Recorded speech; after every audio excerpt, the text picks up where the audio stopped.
Saudara, kullu nafsin dha'iqatul maut. Setiap yang bernyawa pasti akan mati. Hanya soal waktu, kematian itu nanti akan datang pada setiap kita. Bayangkan dahsyatnya sakaratul maut.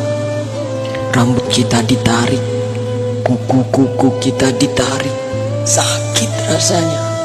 Bayangkan nyawa yang dicabut, terbujur kaku.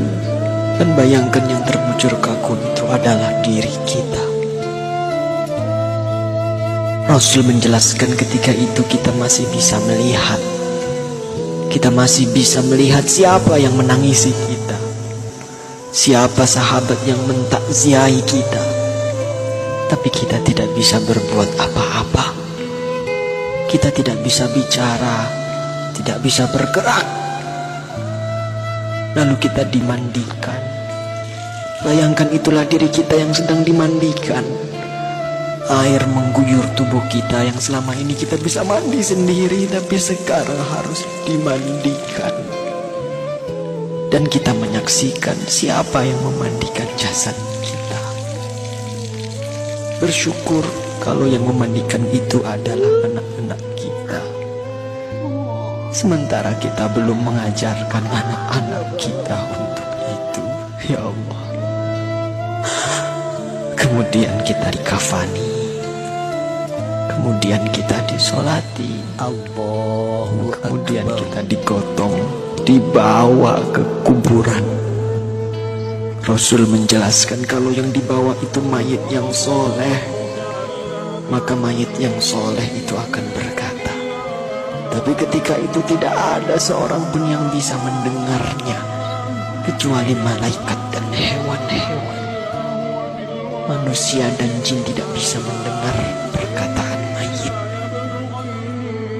Rasul memberitahu kepada kita, mayit yang soleh itu akan berkata, Asri'ni ila baiti, ya Allah, percepat aku ya Allah, percepat aku ke rumahku ya Allah.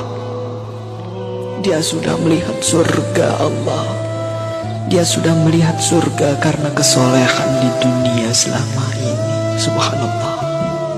Tapi sebaliknya, ketika mayit itu mayit yang banyak maksiat, mayit yang selama di dunia suka mengumbar aurat, pembunuh, perusak, penipu, koruptor, ya Allah.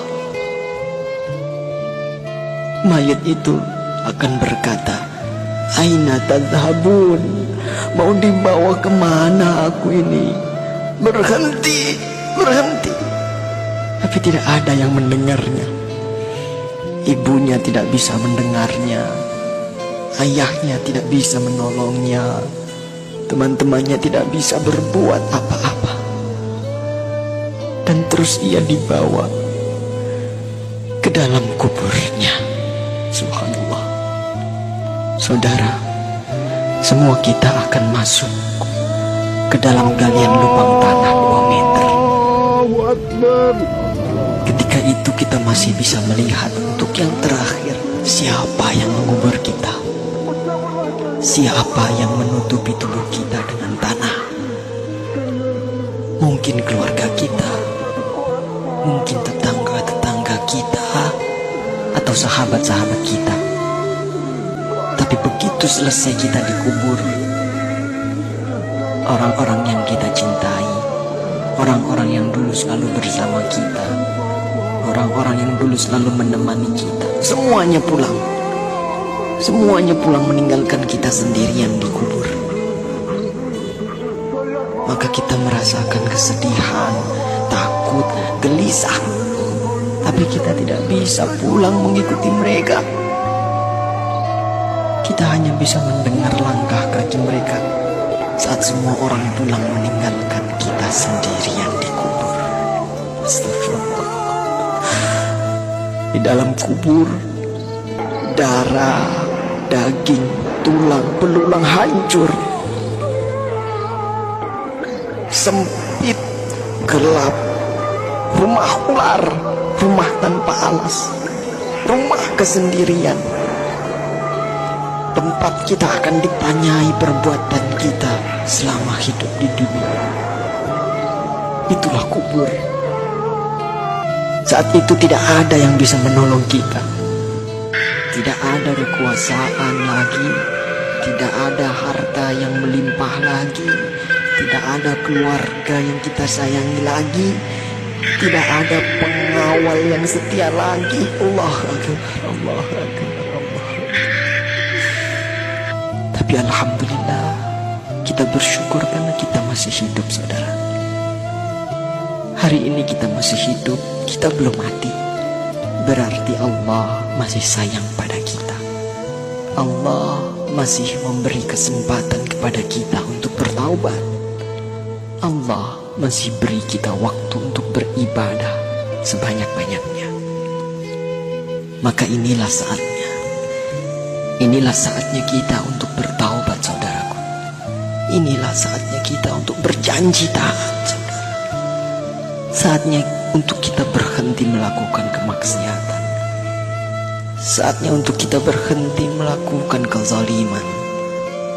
Saatnya kita membahagiakan keluarga kita, istri kita, suami kita, orang tua kita, anak cucu kita. Saatnya kita berbuat baik untuk negeri yang tercinta ini. Saatnya kita berdakwah.